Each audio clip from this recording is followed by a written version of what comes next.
안녕하세요. 익투스 커뮤니티의 강현규 선교사입니다. 오늘부터 한 주에 하나씩 UCT 교리문답 해설을 좀 살펴보려고 합니다. 교리문답이라고 하면 뭔가 어려운 것 같고 딱딱한 것 같지만 쉽게 얘기하면 성경의 원리 이런 내용들이거든요. 우리가 다 아는 이야기들을 정리해 본다 생각하면서 따라가 보면 52주가 아주 유익한 시간이 될 것 같아요. 오늘 그 첫 번째 시간 일부 성부 하나님 창조와 타락 율법 이 주제 가운데서 첫 번째 질문과 답변을 같이 살펴보겠습니다. 질문 먼저 읽어볼까요? 사나 죽으나 우리의 유일한 희망은 무엇입니까? 희망에 대해서 질문하는 거예요. 여러분의 삶의 희망은 어디에 있습니까? 우리의 희망은 무엇일까요? 답변 한번 읽어볼게요. 우리는 우리 자신에게 속한 것이 아니며 육체와 영혼, 삶과 죽음 모두 하나님과 우리 구주 예수 그리스도께 속한 것이라는 사실입니다. 성경에 보면 우리가 유일한 희망이 있다면 무엇일까요? 우리에게 유일한 희망이 뭔가요? 라고 얘기할 때 성경은 사나 죽으나 모든 육체와 영혼과 삶과 죽음 모두 하나님께 속한 것입니다. 이렇게 이야기를 하고 있는 거죠. 로마서 말씀이 이것을 참 잘 보여주는데요. 로마서 14장 7절 8절 말씀이요. 우리 중에 누구든지 자기를 위하여 사는 자가 없고 자기를 위하여 죽는 자도 없도다. 우리가 살아도 주를 위하여 살고 죽어도 주를 위하여 죽나니 그러므로 사나 죽으나 우리가 주의 것이로다.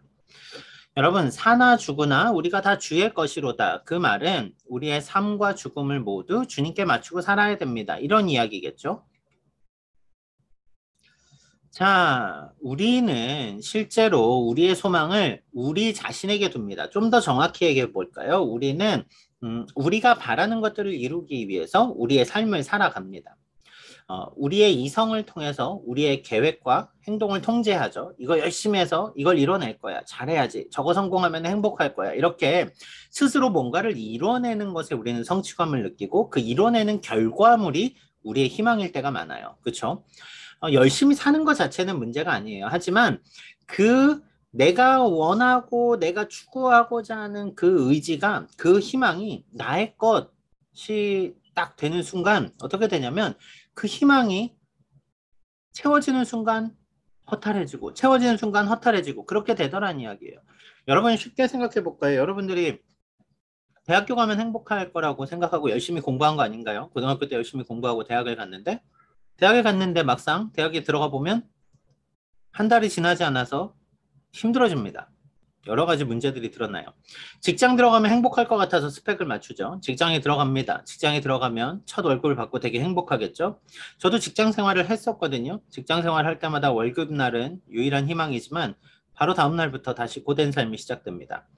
결혼하면 뭐 하면 외국 가면 뭘 어떤 이런저런 고민들을 막 하면 그것이 우리의 희망인 것처럼 쫓아가는데 결국 그것이 우리의 희망이 될 수 없다라는 이야기예요. 나의 의지로 나의 인생을 개척하는데 그 우리의 의지가 만들어낸 모든 것들이 그렇게 행복을 주는 건 아니란 이야기죠. 영원한 행복이 될 수 없는 것이란 말이에요. 특별히 그런데 오늘 성경에 보니까 우리 모두가 하나님 것이래요. 그분을 위해서 살고 그분을 위해서 죽어야 한다고 말해요. 뭔가 억울해 보이죠? 내 인생이 있는데 내가 왜 하나님 때문에 살아야 되고 하나님 때문에 죽어야 되지? 그런데 여러분 정말 우리에게 그 말이 손해보는 말일까요? 이렇게 정리를 해봅시다. 여러분 우리의 욕심이 우리가 추구하고자 하는 우리의 의지대로 살아가면 우리는 나날이 우리 자신을 죄의 길로 이끌어가게 됩니다. 그런데 하나님이 기뻐하시는 그 길을 걸어가면 우리는 하나님의 보호하심 아래서 살아가게 됩니다. 뭐가 더 좋은 길이냐고 묻는 거예요. 어떤 희망이 진짜 희망이냐고 묻는 거예요. 자, 실제로 보면 나의 인생이 나의 통제 아래 있을 때 잘 되는 거야. 지금 나 잘하고 있어. 지금 이 정도 집 가지고 있으면 괜찮아. 이런 것들이 나의 통제 아래 있으면 잘 좋은 상태라고 말하지만 현실은 그렇지 않아요. 여러분 실제로 내가 뭘 가지면 행복할 거야 라고 해서 그거 가지면 더 이상 아무것도 안 가져도 되는 줄 아세요? 아니잖아요.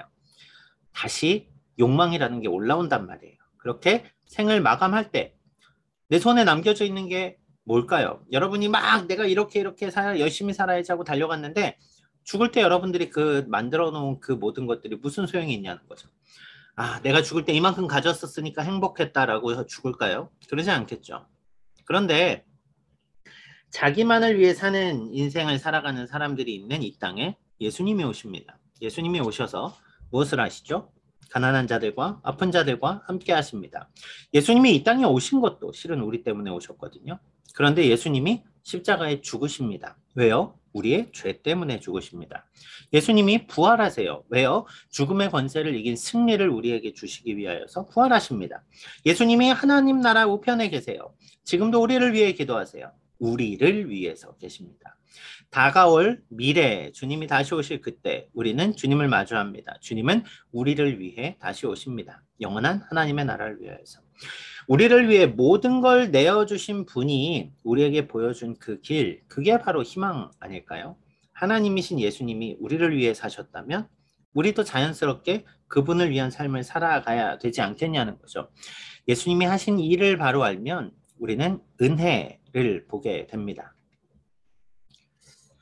자, 그럼 우리 인생에 대해서 좀 얘기를 해보죠.